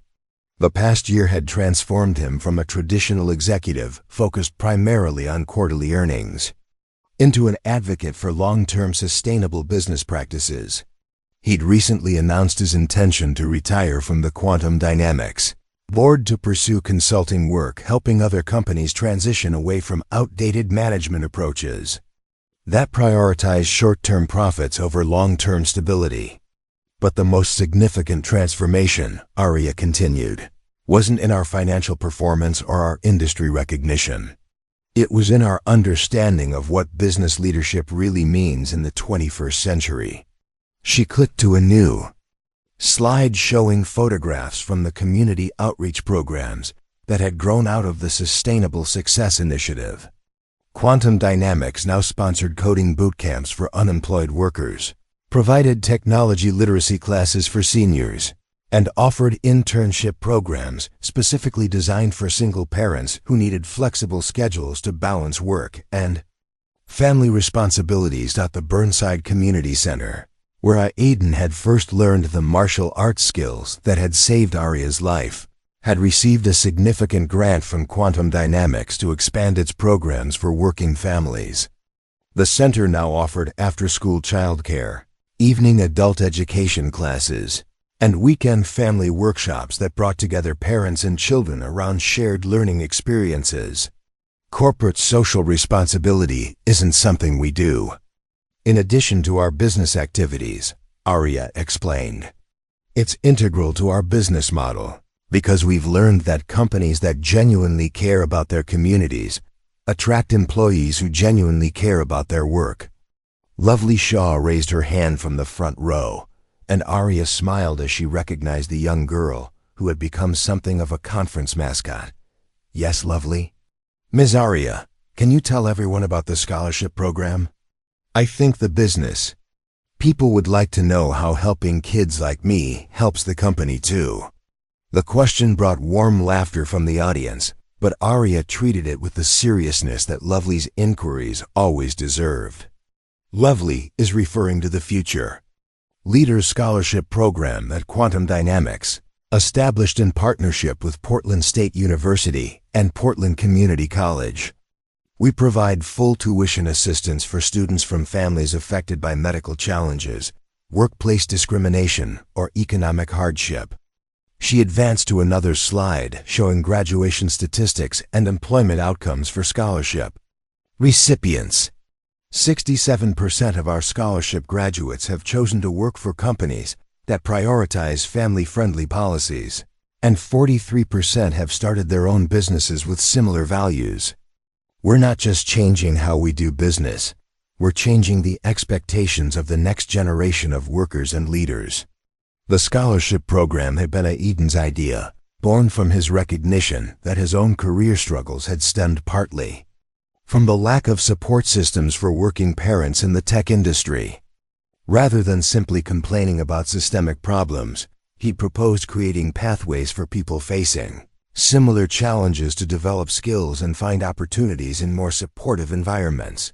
Cassie Finch, one of the first scholarship recipients, and now a junior software developer at Quantum Dynamics, stood up in the audience during the question and answer period that followed Arya's presentation. Ms. Croft, I wanted to thank you and Mr. Shaw for creating opportunities for people like me. As a single mother returning to school after my divorce, I never thought I'd be able to afford a computer science degree or find an employer who understood that my daughter had to come first. The scholarship program didn't just give me financial assistance, it connected me with a community of people who believe that family responsibilities make employees more dedicated, not less committed. The standing ovation that followed Cassie's comments lasted nearly 3 minutes, and Arya had to blink back tears as she looked out at an audience that included dozens of employees, scholarship recipients, and community members whose lives had been transformed by the simple recognition that businesses could succeed while treating people with dignity and respect. During the lunch break, Arya found herself in conversation with Dr. Elena Rodriguez, the director of the Portland Medical Center's Family Support Services Department, who had attended the conference to learn about implementing similar policies in healthcare settings. What you've accomplished at Quantum Dynamics has implications far beyond the tech industry, Dr. Rodriguez explained. We're seeing increased interest from hospitals, schools, and government agencies that want to create more supportive environments for employees dealing with family challenges. The model you've developed proves that institutional change is possible when leadership commits to prioritizing people over process. The afternoon sessions included presentations from other companies that had implemented variations of the Sustainable Success Initiative, panel discussions about overcoming resistance to cultural change, and workshops on specific policies that balanced business needs with employee well-being. Aidan led a session on designing flexibility into corporate structure that was standing room only, with attendees taking detailed notes on everything from alternative scheduling options to crisis support protocols. The key insight, Aidan told his audience, is that flexibility doesn't mean chaos, and support doesn't mean lowered expectations. We've learned to design systems that accommodate human needs while maintaining high standards for performance and accountability. He shared case studies from his consulting work with other organizations, showing how companies in industries ranging from manufacturing to financial services had successfully implemented family-friendly policies without sacrificing productivity or profitability. The biggest obstacle to change isn't usually financial constraints or operational complexity, Aidan continued. It's the assumption that caring about employees as whole human beings somehow diminishes business focus. Our experience proves exactly the opposite. When people feel supported and valued, they consistently exceed expectations rather than falling short of them. As the conference drew to a close, Arya reflected on how dramatically her understanding of success had evolved since that terrifying night in the alley. The executive who had once measured achievement primarily through stock prices and market share now found her greatest satisfaction in stories like Cassie Finch's scholarship journey, Sarah Martinez's ability to care for her father while advancing her career, and David Kim's leadership in transforming industry attitudes about working fathers. The final speaker of the day was Lovely Shaw, who had been invited to share her perspective on how family-friendly workplace policies affected the children of employees.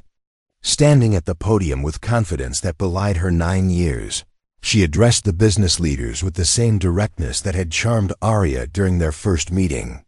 "My dad used to work at a company that fired him when my mom was sick," Lovely began, her clear voice carrying to every corner of the ballroom.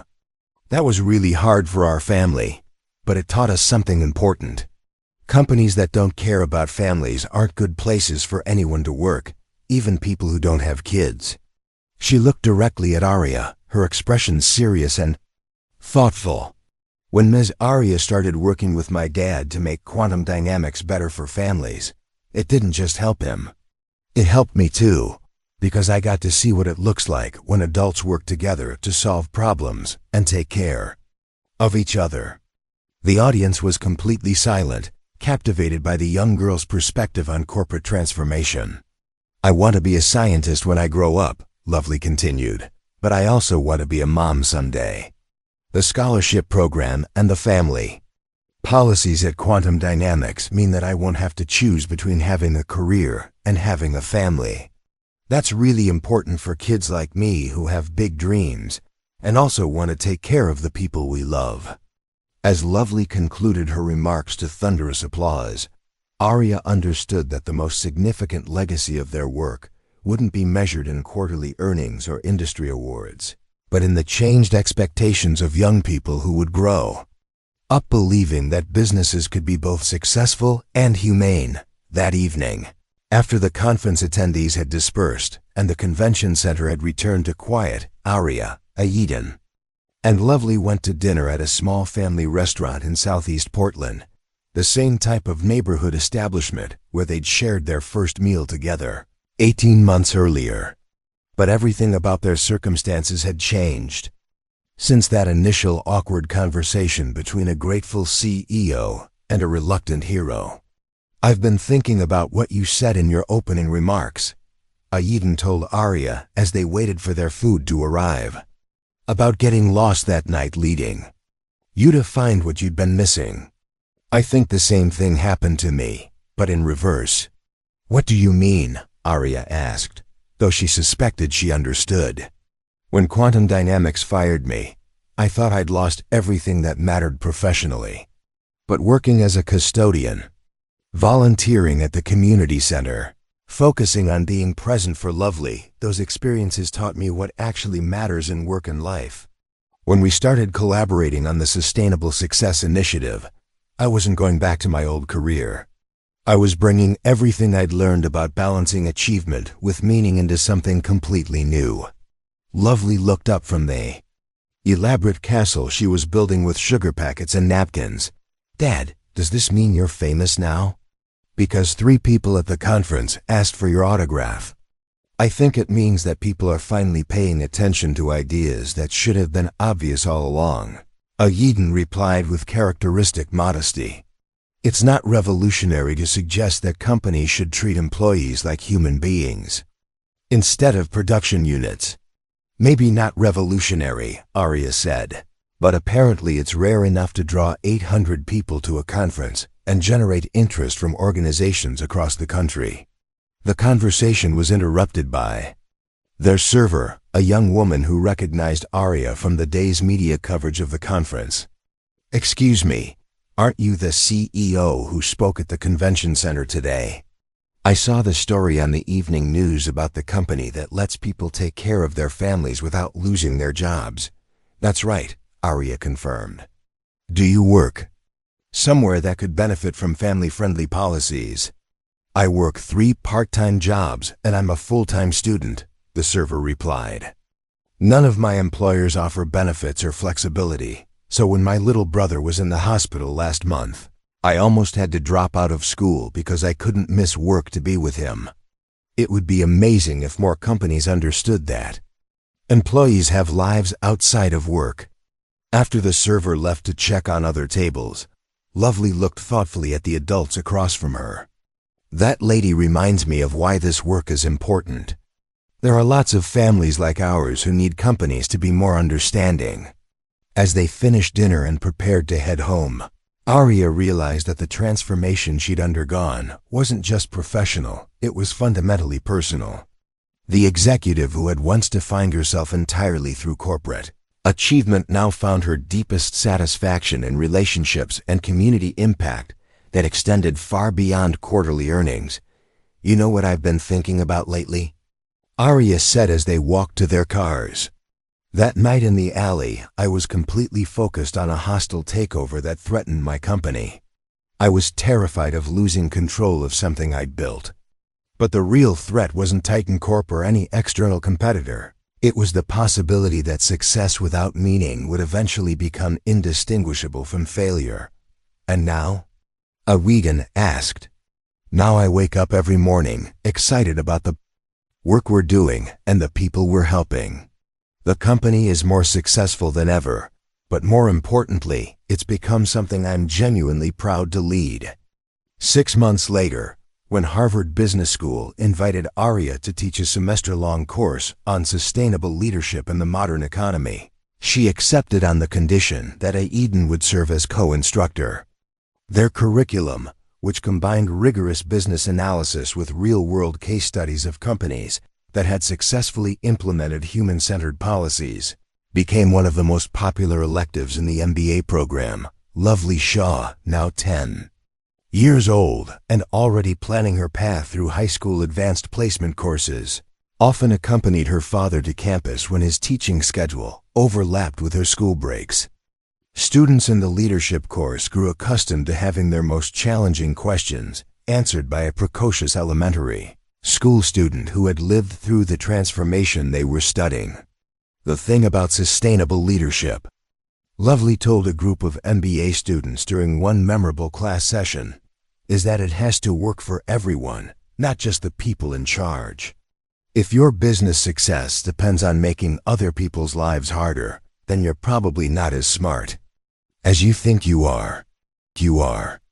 The comment, which was recorded and later went viral on social media, perfectly captured the philosophy that had transformed quantum dynamics from a typical tech company into a model for how businesses could thrive while genuinely caring about their impact on employees, families, and communities.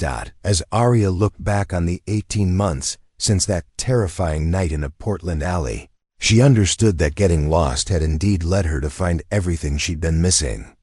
But more importantly, it had taught her that the most meaningful discoveries often come not from reaching predetermined destinations, but from having the courage to help others along unexpected journeys toward better ways of living and working.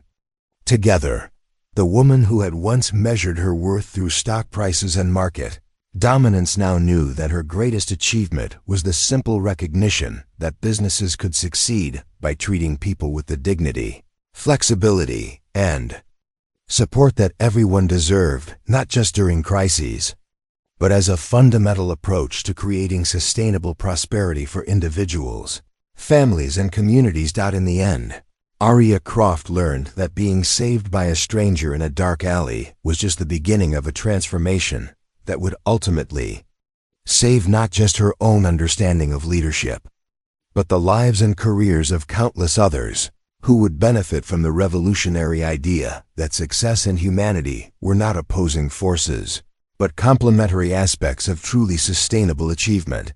5 years later, the autumn sun streamed through the tall windows of the United Nations Economic Commission building in Geneva, casting golden light across the assembly hall where delegates from 43 countries had gathered for the International Summit on Sustainable Workplace. Practices.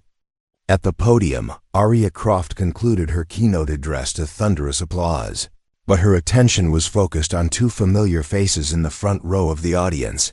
Abedin Shaw, now 34 and recognized globally as one of the leading voices in corporate culture transformation, sat beside his daughter Lovely, who at 14 had become the youngest person ever invited to address the UN Economic Commission. Her speech on the next generation's expectations for workplace humanity was scheduled for the following morning, and she'd spent the flight to Switzerland, reviewing her notes with the same methodical precision her father brought to his consulting work.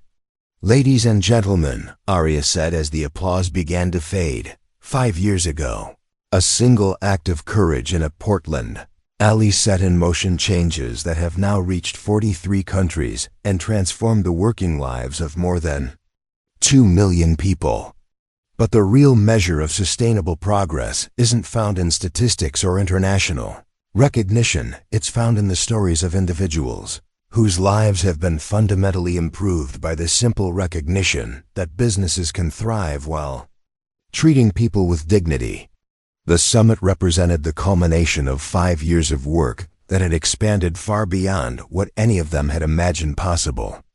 The Sustainable Success Initiative had evolved into the Global Alliance for Workplace Humanity, an international consortium of companies, governments, and educational institutions committed to implementing family-friendly policies and employee-centered business practices. Quantum Dynamics, now led by a board that included 3 former scholarship recipients and 4 employee representatives, had become the flagship example of how companies could achieve unprecedented success while maintaining unwavering commitment to employee well-being.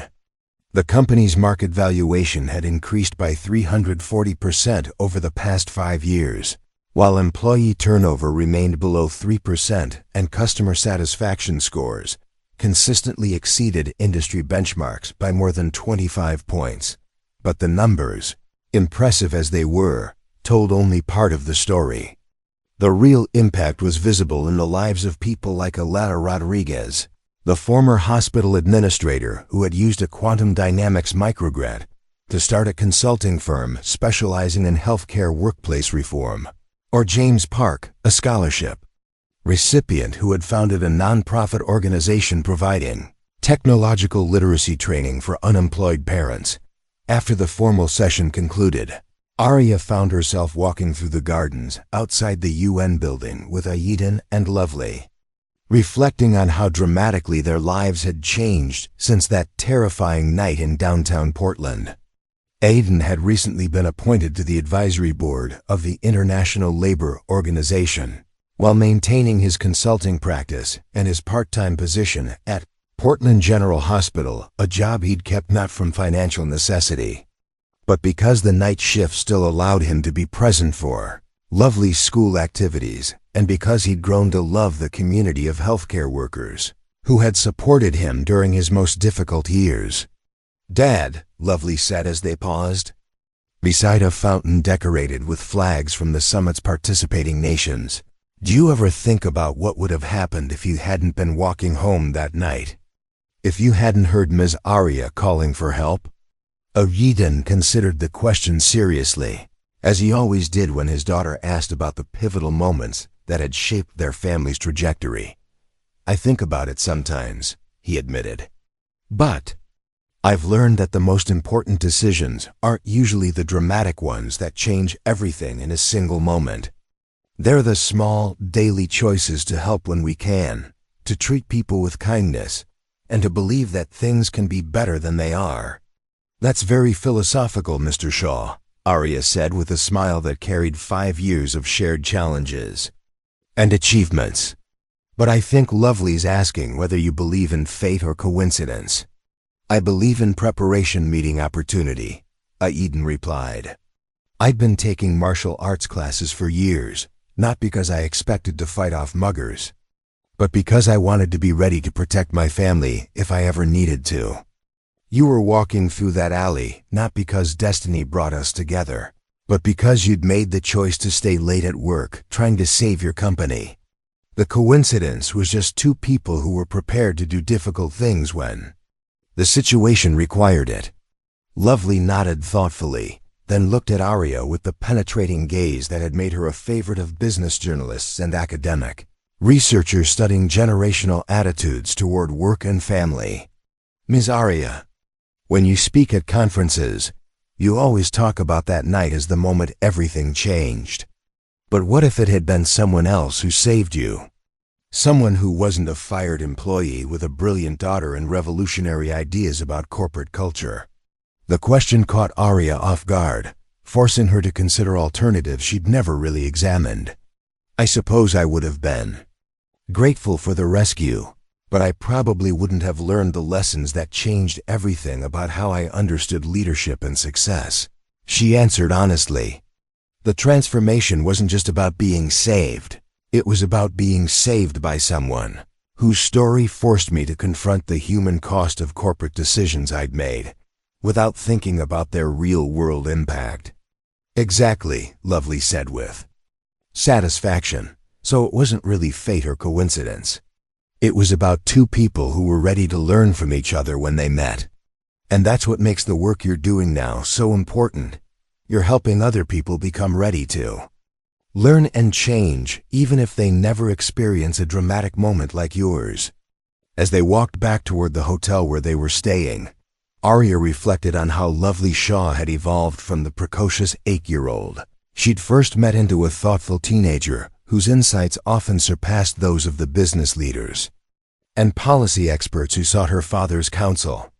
Lovely's juvenile arthritis remained well controlled, and she'd recently been accepted into an early admission program at Portland State University, where she planned to study environmental science with a focus on sustainable business practices.